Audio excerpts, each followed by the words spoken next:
ఉన్న నరేంద్ర మోడీ ప్రధానమంత్రి గారు ఇదే జిల్లాకు వచ్చి సభలు పెట్టి పాలమూరు హమ్ బనాయింగే అంటే హమ్ బనాయింగే అని చెప్పి किधर गया भाई क्यों नहीं आया పైన పటారం లోన లొటారం చెప్పేది డంబాచారం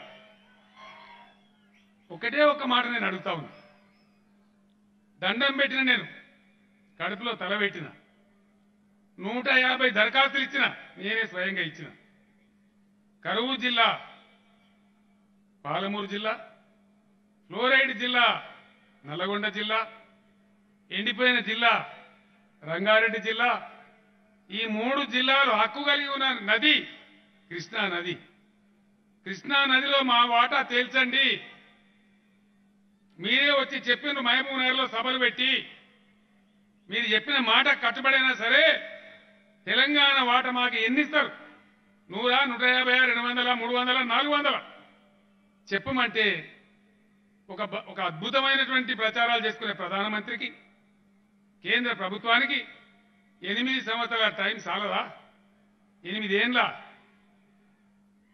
ఎక్కడున్నది దేశం నీకు నా వాటా చెప్పడానికి 8 ఏళ్ళు అయితే పర్మిషన్లు ఎప్పుడు రావాలి ప్రాజెక్ట్ ఎప్పుడు కట్టాలి నీళ్ళు ఎప్పుడు రావాలి మా మనమన్లా మునిమన్మన్లా లేకపోతే రానే రాదా ఇట్లే ఉండన్నా భారతదేశం ఉండన్నా మారన్నా ఇంకా చాలా విచిత్రమైన పద్ధతులు ప్రజాస్వామ్యంలో ప్రజలు స్వాములుగా ఉండే దేశంలో ఎవరికి అధికారం ఇస్తే వాళ్ళు పనిచేయాలి ప్రజలు ఏ పాత్ర ఇస్తే ఆ పాత్ర పోషించాలి అపోజిషన్లో ఉండమంటే అపోజిషన్లో ఉండాలి గెలిచిన వాళ్ళని 5 ఏళ్ళు పనిచేయనియాలి మంచో చెడ్డను తేలుతుంది మళ్ళీ ప్రజా కోర్టులో న్యాయస్థానం నిర్ణయిస్తుంది ప్రజలు నిర్ణయం తీసుకుంటారు కానీ ఏం జరుగుతుంది మాకు చేత కాదు మేము చెయ్యము చేసేటోళ్ళని చేయనీయం ఎవరైతే చేస్తారో వాళ్ళని చేయనీయం ఎందుకు మా దొంగతనం బయటపడుతుంది మా తెలివితక్కువతనం బయటపడుతుంది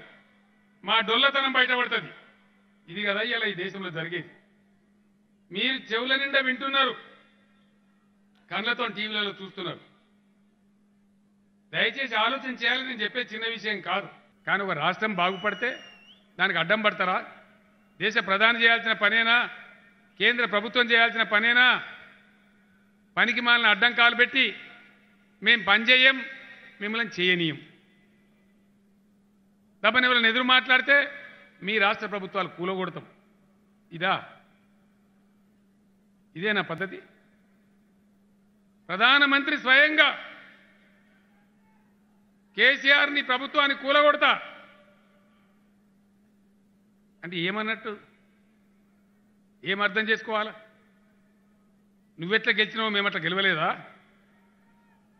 మాకు ప్రజలు ఓట్లు వేయకుండానే గెలిచినామా ఏం కారణం చేత కూలగొడతావు బెంగాల్కు పోయి మమతా బెనర్జీ నీ పార్టీ 40 మంది ఎమ్మెల్యేలు నాతో టచ్లో ఉన్నారని ఇవాళ ప్రధానమంత్రి చెప్పచ్చునా ఈ భారతదేశమేనా దీనికోసమైనా మనం కలలు కన్నది ఆనాడు మహాత్ముడు అనేక మంది స్వతంత్ర సమరయోధులు వాళ్ళ ప్రాణాలు ఉరికంబాలు ఎక్కి స్వతంత్రం తెచ్చింది దీనికోసమేనా ఈ దిక్కుమాలిన రాజకీయాల కోసమేనా దయచేసి ఆలోచన చెయ్య ప్రజలకు మంచి చేసేది లేదు మంచినీళ్ళు ఇయ్య శాత కాదు సాగునీళ్ళు ఇయ్య శాత కాదు కరెంట్ ఇవ్వడం శాత కాదు ఆర్థికంగా అభివృద్ధి చేయడం శాత కాదు పేదలను ఆదుకోవడం శాత కాదు ఉద్యోగాలు ఇవ్వడం శాత కాదు ఉన్నాయన్ని ప్రైవేట్ కార్పొరేట్ గద్దలకు అమ్మేయాలా ఇదేనా దేశం ఈ రోజు పాలమూరులో జరిగిన కేసీఆర్ గారి పసలేని సభ అందరూ వినే ఉంటారు కేవలం బీజేపీని విమర్శించడము నరేంద్ర మోడీ గారి పైన విషం చిమ్మటము తప్ప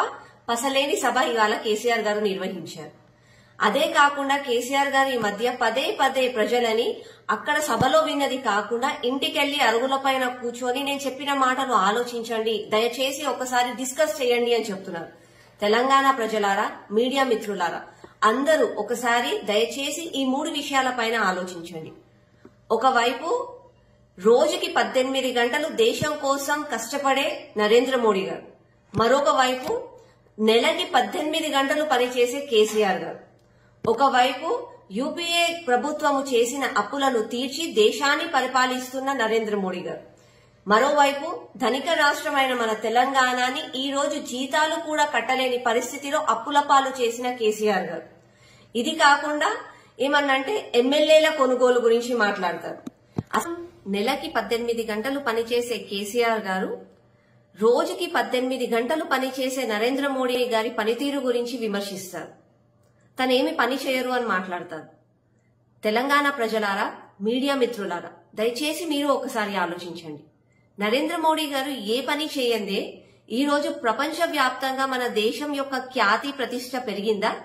నరేంద్ర మోడీ గారు ప్రపంచ వ్యాప్తంగా ఏ రాష్ట్రానికి వెళ్లినా, ఏ దేశానికి వెళ్లినా ఒక స్టాండింగ్ అవేషన్, ఒక వామ్ వెల్కమ్ లభిస్తుందా? తెలంగాణ ప్రజలారా ఒక్కసారి ఆలోచించండి. కేసీఆర్ గారు ఇన్ని గొప్పలు చేశా నేను అని చెప్పుకుంటారు కదా, అన్ని గొప్పలు చేసినప్పుడు తనని ఎవరు మెచ్చుకుంటున్నారు? పక్క రాష్ట్ర ప్రజల, పక్క దేశ ప్రజల ఎవరు మెచ్చుకుంటున్నారు? కేవలం తన టీఆర్ఎస్ పార్టీ బానిసలు తప్ప ఇంకెవరన్నా మెచ్చుకుంటారా? కాకి పిల్ల కాకి ముద్దు అన్నట్టుగా వాళ్ళు వాళ్ళ డబ్బా కొట్టుకోవడమే కానీ అందులో మాత్రం ఏ పస లేదు. మిగులు బడ్జెట్ ధనిక రాష్ట్రమైన మన తెలంగాణని ఈ రోజు అప్పుల పాలు చేసిన ఘనత కేసీఆర్ గారు. నెల తిరిగేసరికి ఉద్యోగులకు జీతాలు కట్టలేని పరిస్థితి, కాంట్రాక్టర్లకు బిల్లులు ఇవ్వలేని పరిస్థితి. అదే నరేంద్ర మోడీ గారు యూపీఏ సర్కారు చేసిన అప్పులను తీర్చి మన దేశాన్ని ఒక ప్రోగ్రెసివ్ స్టేజ్ కి వాళ్ళ తీసుకెళ్లారు. కరోనా లాంటి మహమ్మారిని కూడా ఎదుర్కొని ఈ రోజు మన దేశం ఇలా ఉంది అనంటే ఆ ఘనత మన నరేంద్ర మోడీ గారు. కేసీఆర్ గారు ఈ మధ్య ఎక్కడికి పోయినా పదే నలుగురు ఎమ్మెల్యేల కొనుగోలు గురించి, బీజేపీ వాళ్ళు రాష్ట్ర ప్రభుత్వాలను అన్డెమోక్రటిక్ గా పాడేస్తున్నారు అని చెప్పి మాట్లాడుతున్నారు. కేసీఆర్ గారు you are suffering with memory loss. ఒక్కసారి గుర్తు చేయించుకోండి. మీరు మొత్తం దేశ వ్యాప్తంగా ఎక్కువ మంది ఎమ్మెల్యేలను కొనుగోలు చేసింది టీఆర్ఎస్ ప్రభుత్వం. ఒకప్పుడు టీడీపీ ఎమ్మెల్యేలను ఖాళీ చేశారు కొనుక్కొని, తర్వాత కాంగ్రెస్ ఎమ్మెల్యేలను కొనుక్కొని కాంగ్రెస్ ని ఖాళీ చేశారు. ఏదో పెద్ద రాష్ట్రమంతా టీఆర్ఎస్ఏ ఉందని చెప్పి ఇప్పుడు పిక్చర్ చూపిస్తున్నారు. దేశంలో ఇలాంటి సిచ్యువేషన్ లో బీజేపీ 4 times ఉన్నప్పుడు అందులో 2 states లలో 2/3 ఎమ్మెల్యేస్ మెజారిటీ తోటి రాష్ట్రంలో ప్రభుత్వాన్ని ఫామ్ చేశాం. అది మిగతా 2 states లో మాత్రం మొత్తము మేము బీజేపీ అంతా ఎమ్మెల్యేలని బై ఎలక్షన్స్ లలో పోటీ చేయించి ప్రజాక్షేత్రంలో వాళ్ళు గెలిచిన తర్వాతనే గవర్నమెంట్ ని ఫామ్ చేశాం. This is democracy. మీరు పదే డెమోక్రసీ గురించి మాట్లాడే మీరు, మీ పనితీరు పైన మీకు అంత నమ్మకం ఉండే మీరు ఒక్క ఎమ్మెల్యేలను ప్రజాక్షేత్రంలో బై ఎలక్షన్స్ లో నిలిపించి ఎందుకు గెలిపించుకోలేకపోతున్నారు? ఎలక్షన్స్ ఎందుకు పోలేకపోతున్నారు? మళ్ళా మీరు సేవ్ డెమోక్రసీ అని చెప్పి పెద్ద ఫ్లెక్సులు పెట్టుకుంటారు. First of all you remove those save democracy plexus తీసేసి తర్వాత మాట్లాడండి. మీ ప్రజలారా ఒక్కసారి ఆలోచించండి. వీళ్ళు చేసినప్పుడు అది చమత్కారం అయినప్పుడు బీజేపీ చేసే అది ఎందుకు తప్పవుతుంది? హాయ్ ఫ్రెండ్స్, మా టుడే టుమారో యూట్యూబ్ ఛానల్ చూస్తున్నందుకు చాలా థ్యాంక్స్. మరిన్ని లేటెస్ట్ వీడియోస్ కోసం వెంటనే సబ్స్క్రైబ్ చేయండి. అలాగే ఈ బెల్ ని కూడా రింగ్ చేసేయండి. మా నోటిఫికేషన్స్ అన్ని మీ మొబైల్లో వస్తాయి. అలాగే మా వీడియోస్ మీకు నచ్చితే లైక్ చేయండి, షేర్ చేయండి, నచ్చకపోతే కామెంట్ చేయండి.